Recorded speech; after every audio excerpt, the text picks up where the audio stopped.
Hello friends, welcome to Philstack Education. Today is 19th of May and 2020 और आप current affairs का video lecture देख रहे हैं। इससे पहले हम वीडियो को शुरू करें, अगर आप हमारे चैनल पर नए मेहमान हैं तो हम आपका स्वागत करते हैं और साथ ही आपसे आग्रह करते हैं कि आप इस चैनल को ज़रूर सब्सक्राइब करें और साथ ही बेल आइकन को भी ज़रूर प्रेस करें, जिससे अपलोड होने वाली सभी वीडियो की नोटिफिकेशंस आप तक पहुंचे सबसे पहले। तो चलिए वीडियो को शुरू करते हैं। पहला प्रश्न आपके सामने, हाल ही में राजीव गांधी न्याय किसान योजना किस राज्य सरकार ने शुरू की है? तो इस प्रश्न का सही उत्तर है छत्तीसगढ़ सरकार ने। छत्तीसगढ़ सरकार ने हाल ही में राजीव गांधी न्याय किसान योजना की शुरुआत की है। यह फसल उत्पादन को प्रोत्साहित करने के लिए इस योजना की शुरुआत की है। सीएम भूपेश बघेल द्वारा इस योजना की शुरुआत की गई है और इसको राजीव गांधी की पुण्यतिथि 21 मई 2020 से शुरू किया जाएगा। इस योजना के तहत 10,000 प्रति एकड़ के हिसाब से हर किसान को दिया जाएगा। राजीव गांधी किसान योजना। चलिए चलते हैं अगले प्रश्न की ओर। हाल ही में विश्व दूरसंचार दिवस अर्थात वर्ल्ड कम्युनिकेशन डे कब मनाया गया है? तो इस प्रश्न का सही उत्तर है 17 मई।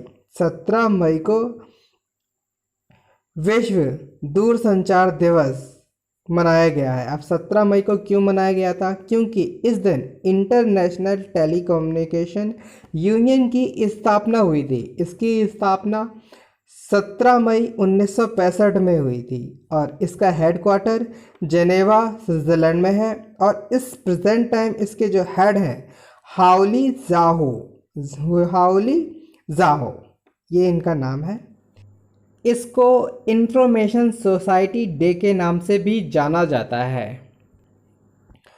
हाल ही में किस देश ने जिंगह्यून 201 और 202 उपग्रह लॉन्च किया है? तो इस प्रश्न का सही उत्तर है चाइना ने। हाल ही में जिंगह्यून 201 एंड 202 उपग्रह लॉन्च किए हैं। यह एक कम्युनिकेशन सैटेलाइट है, ठीक है। इससे वह वहाँ की इंटरनेट थिंग्स, ये जो उपग्रह लॉन्च किया है इंटरनेट की स्पीड को लेकर उन्होंने ऐसा लॉन्च किया है। अब चाइना में ही एशिया यूथ गेम्स 2021 का आयोजन होना है और इसके साथ ही 19th एशियन गेम 2022 भी वहीं होगा और साथ में विंटर ओलंपिक भी वहीं पे होंगे। एशियन में ही संभव है, तो ये भी इतना याद रखिएगा।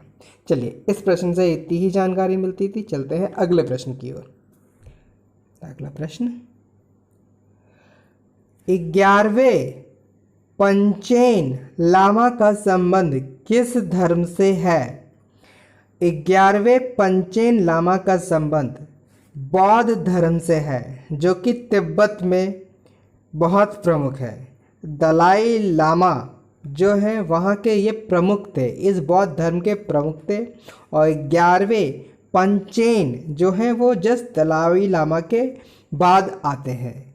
ये तिब्बत के थे, ठीक है। अभी जो तिब्बत है वो ऑटोनॉमस कंट्री है, जो कि अपने डिसीज़न खुद लेता है, लेकिन ऐसा वहाँ पे संभव नहीं है। वहाँ पे अभी जो है वो चाइना की हुकूमत चलती है। और ये पंचेन लामा जो है उनको सन 1995 से चाइना ने जेल में बंद कर रखा है। जब इनकी आयु लगभग 6 वर्ष की थी, तब से ही इनको चाइना ने जेल में बंद कर रखा है। अमेरिका ने अभी हाल ही में प्रेस विज्ञप्ति लॉन्च की और इनको रिहा करने की मांग की है। चलिए चलते हैं अगले प्रश्न की ओर। अगला प्रश्न, हाल में ही कौन सा मैलवेयर एंड्रॉयड फ़ोन उपयोगकर्ताओं से व्यक्तिगत वित्तीय जानकारी चुरा रहा है? तो इस प्रश्न का सही उत्तर है इवेंट बोट नामक मैलवेयर व्यक्तिगत जानकारी चुरा रहा है। यह आपके मोबाइल फ़ोन से फ़ोन पे, गूगल पे, बैंक के एप्लीकेशंस की लॉगिन डिटेल इत्यादि को चुरा लेता है। आपकी बैंक एप्लीकेशन से मिलती जुलती एप्लीकेशंस को भेजकर ऐसा ये काम करता है। इससे बचने के लिए आपको नई एप्लीकेशन डाउनलोड करने से पहले उसका review, downloading times, how many download मतलब कितने डाउनलोड किया है, और उसकी रेटिंग, ये आपको देखना ही होगा। उसके बाद ही आप उस एप्लीकेशन को डाउनलोड करें। चलिए चलते हैं अगले प्रश्न की ओर। हाल ही में यूनेस्को ने किस कंपनी के साथ आर्टिफिशियल इंटेलिजेंस की ऑनलाइन शिक्षा देने के लिए भागीदारी की है? तो इस प्रश्न का सही उत्तर है एरिक्सन। एरिक्सन एक इंटरनेशनल एजुकेशन कंपनी है जिसने यूनेस्को के साथ में ऑनलाइन इंटेलिजेंस के ऊपर शिक्षा देने के लिए भागीदारी तय की है। चलिए चलते हैं अगले प्रश्न की ओर। अगला प्रश्न आपके सम्मुख। हाल ही में राष्ट्रीय डेंगू दिवस कब मनाया गया है?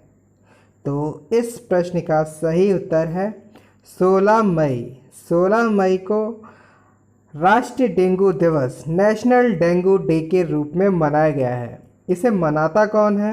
Ministry of health and family welfare के द्वारा ये प्रतिवर्ष 16 मई को मनाया जाता है।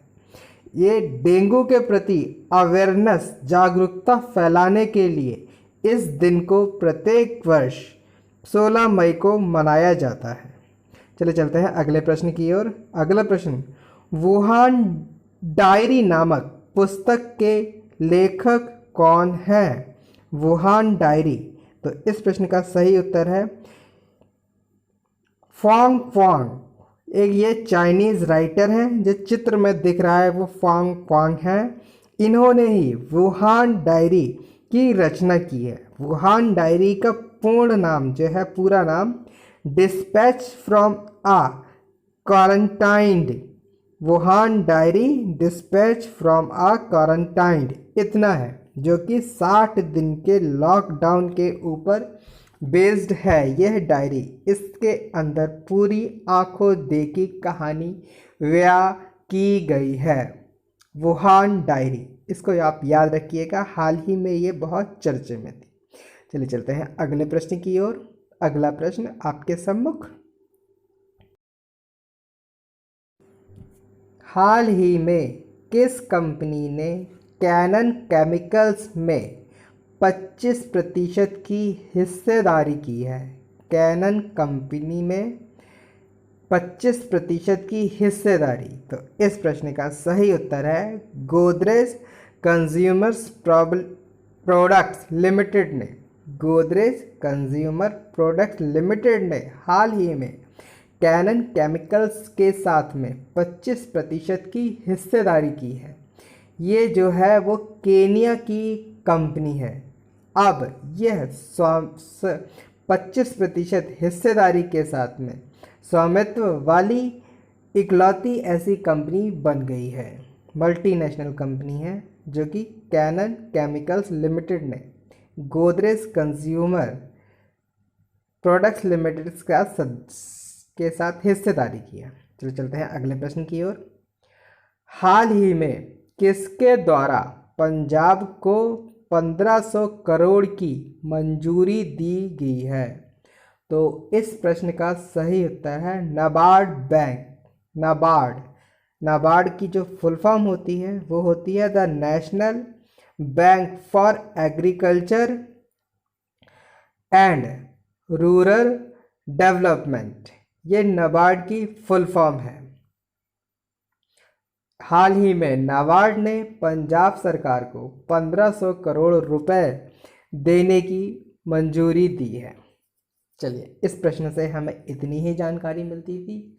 चलते हैं अगले प्रश्न की ओर। अगला प्रश्न आपके सम्मुख।